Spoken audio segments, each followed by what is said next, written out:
नमस्कार बच्चों। आज का हमारा टॉपिक है करेक्ट फॉर्म ऑफ वर्ब। और करेक्ट फॉर्म ऑफ वर्ब में आज सबसे पहले करेंगे हम प्रेजेंट इंडेफिनिट टेंस।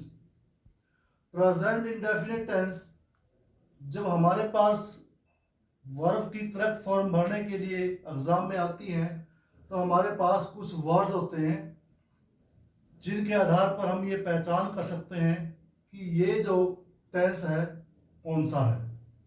तो हमारे पास कुछ वर्ड्स हैं always, never, occasionally, sometimes, often, usually, every day, every week, on Sunday, twice a week, twice a year। इस प्रकार के ये वर्ड हैं। अगर ये वर्ड आपको सेंटेंस में कहीं पर भी मिले सेंटेंस के अंदर तो ये समझ लेना कि वो जो सेंटेंस है वो प्रेजेंट इंडेफिनिट टेंस का सेंटेंस है और उसमें वही रूल लागू होगा जो प्रेजेंट इंडेफिनिट टेंस में होगा। और आगे इसमें क्या है, इसमें कुछ यूनिवर्सल ट्रूथ वाले सेंटेंसेस आते हैं, एटर्नल ट्रूथ, और डेली रूटीन में जो काम होते हैं जैसे आई गो टू स्कूल डेली, इस प्रकार से I get up early in the morning, इस प्रकार के जो सेंटेंसेस हैं वो डेली रूटीन में हैं। और टीवी एवं रेडियो पर कमेंट्रीज वाले सेंटेंसेस, न्यूज़पेपर की हेडलाइंस में, इन सभी में हम प्रेजेंट इंडेफिनिट टेंस के रूल को फॉलो करेंगे इसके अंदर। और कौन कौन सी चीजें हैं जहां पर प्रेजेंट इंडेफिनिट टेंस का प्रयोग करेंगे? जब हमारी मेन वर्ब फ्यूचर टेंस में हो, हमारा कोई कंडीशनल सेंटेंस हो, अगर हमारे पास एग्जाम में कोई कंडीशनल सेंटेंस आ जाए, सेंटेंस कौन सा हो, कंडीशनल हो, और उसकी मेन वर्ब फ्यूचर में हो, तो क्या करेंगे? कंडीशनल सेंटेंस के बाद कंडीशनल सेंटेंस में क्या होगा आपके पास? इफ मिलेगा, till, as soon as, when, unless, before, until, even if, as, in case, ये वर्ड मिलेंगे कंडीशनल सेंटेंस में। इनके बाद आपने प्रेजेंट इंडेफिनिट टेंस का रूल जो है वो फॉलो इसमें होगा। और फिर हमने वो देखना है कि सब्जेक्ट कौन सा है, वो मैं आगे आपको बताऊंगा अभी। तो सबसे पहले ये देखें कि जब हमने वर्ब की फॉर्म भरनी है एग्जाम के अंदर तो इन वर्ड्स को हम देखेंगे, इनमें से कोई भी एक वर्ड अगर हमारे पास सेंटेंस के अंदर है तो हमें ये समझ लेना चाहिए कि वो हमारा जो सेंटेंस है वो प्रेजेंट इंडेफिनिट टेंस का है। अब आगे हम एग्जांपल करेंगे, उससे आपको कुछ बातें जो है वो। तो बच्चों देखो, अभी मैंने आपको कुछ वर्ड बताए थे। अगर सेंटेंस के अंदर वो वर्ड हमारे पास हैं और हमारा सब्जेक्ट आई है, वी है, यू है, दे है, या फिर कोई भी प्लूरल नाउन है, प्लूरल नाउन में कोई भी गर्ल्स है, बॉयज है, टीचर्स है, कुछ भी है आपका प्लूरल नाउन हो सकता है। अगर ये हमारे पास सब्जेक्ट है और जो वर्ड मैंने अभी आपको लिखवाए थे उनमें से कोई एक वर्ड है, कोई एक सिंबल हमारे पास है, तो सिंपल सेंटेंस में यानी कि अफर्मेटिव में, सिंपल सेंटेंस में क्या करेंगे, क्या स्ट्रक्चर रहेगा हमारा? सबसे पहले सब्जेक्ट लिखेंगे, उसके बाद वर्ब, उसके बाद ऑब्जेक्ट, फुल स्टॉप। हमारे पास ये दो चीजें आपको एग्जाम में मिलेंगी, सब्जेक्ट भी मिलेगा आपको, ऑब्जेक्ट भी मिलेगा। हमने करेक्ट फॉर्म ऑफ वर्ब भरनी है तो उसमें कौन सी फॉर्म भरेंगे? उसमें हम वर्ब की फर्स्ट फॉर्म भरेंगे। कब भरेंगे फर्स्ट फॉर्म? जब हमारे पास इनमें से कोई भी एक सब्जेक्ट हो और हमारा जो सिंबल हमने अभी बताए थे आपको, always, daily, never, seldom, occasionally, इस प्रकार से यूनिवर्सल ट्रूथ है, डेली रूटीन के काम है, इस प्रकार की जो चीजें मैंने अभी आपको बताई थी, अगर उनमें से कोई भी एक सिंबल अगर आपको सेंटेंस के अंदर नजर आता है तो आपने वर्ब की फर्स्ट फॉर्म भरनी है। कब? जब आपके सेंटेंस के अंदर ये वाले सब्जेक्ट हो, आई हो, वी हो, यू हो, दे हो, या फिर कोई प्लूरल नाउन हो। ये था सिंपल सेंटेंस का। आगे देखिए, इसी के अंदर दूसरे सब्जेक्ट,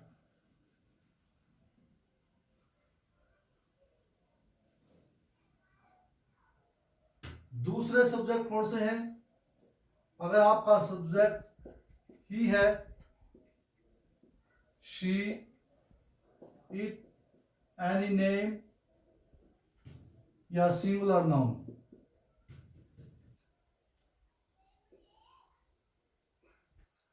इनमें से कोई भी अगर आपके पास एक सब्जेक्ट है और वो वर्ड जो अभी आपको लिखवाए थे सिंगल वर्ड, उनमें से कोई एक वर्ड है, उससे पता लग जाएगा आपको कि आपका जो सेंटेंस है वो प्रेजेंट इंडेफिनिट टेंस का है। तो आप क्या करेंगे, स्ट्रक्चर क्या रहेगा आपका, सब्जेक्ट वर्ब ऑब्जेक्ट।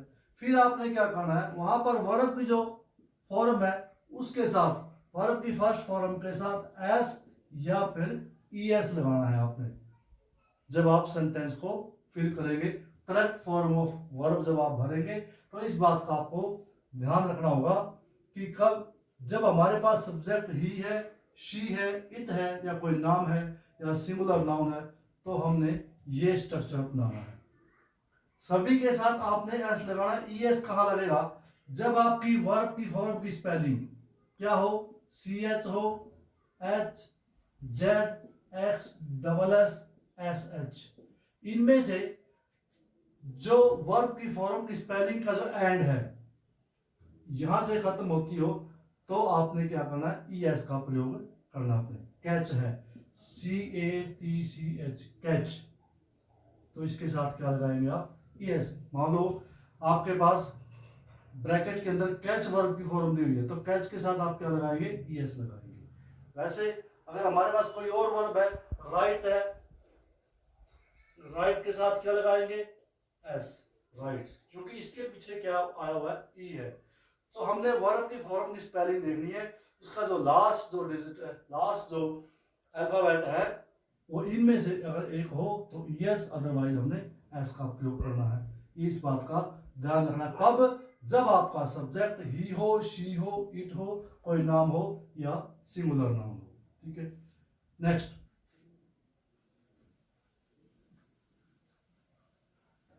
अगर हमारा सेंटेंस वो नेगेटिव पूछे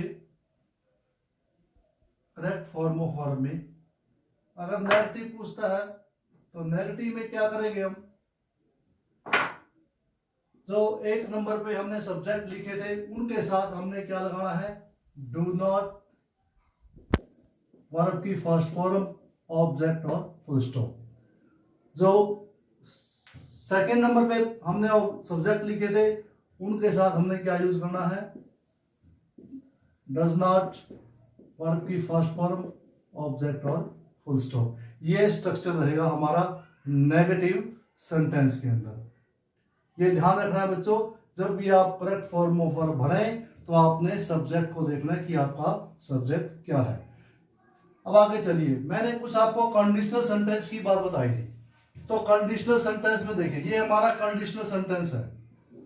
इसके अंदर क्या बताया था मैंने, अगर आपकी मेन वर्ब फ्यूचर में हो, मेन वर्ब क्या हो, फ्यूचर में, सेल जो है ये हमारी मेन वर्ब है और ये फ्यूचर में है।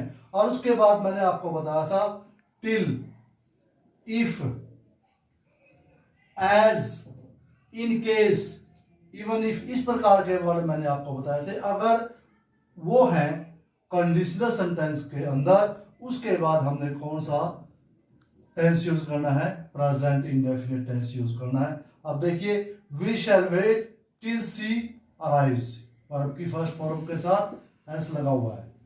सेकंड सेंटेंस के अंदर देखिए, it rains, I shall go to market if it rains, rains आएगा इफ इट रेन्स। तो ये देखिए, इस प्रकार से आपका ये कभी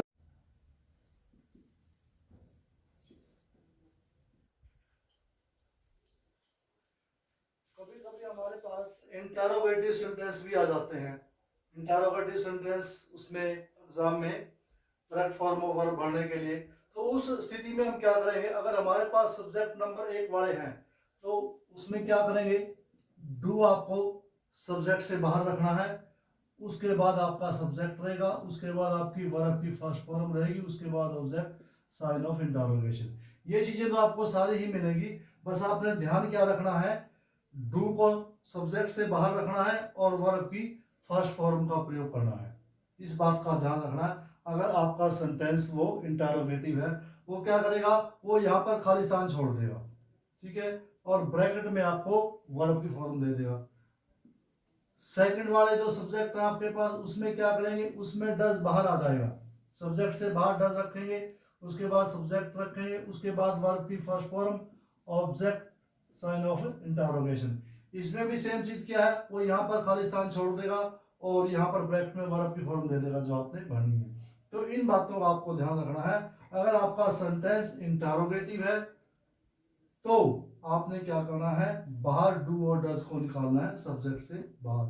जो भी सब्जेक्ट, अगर 1 नंबर वाले सब्जेक्ट है तो डू बाहर लिखेंगे, और 2 नंबर वाले सब्जेक्ट हैं तो डज बाहर लिखेंगे।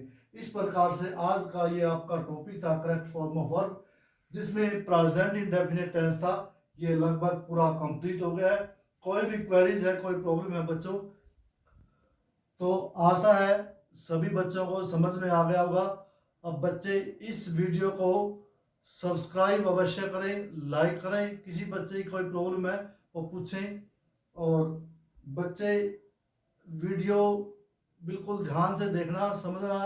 कोई प्रॉब्लम हो तो मैं बार बार आप लोगों से कह रहा हूँ, कमेंट करके अवश्य पूछें और मेरे चैनल को सब्सक्राइब करें। Thank you.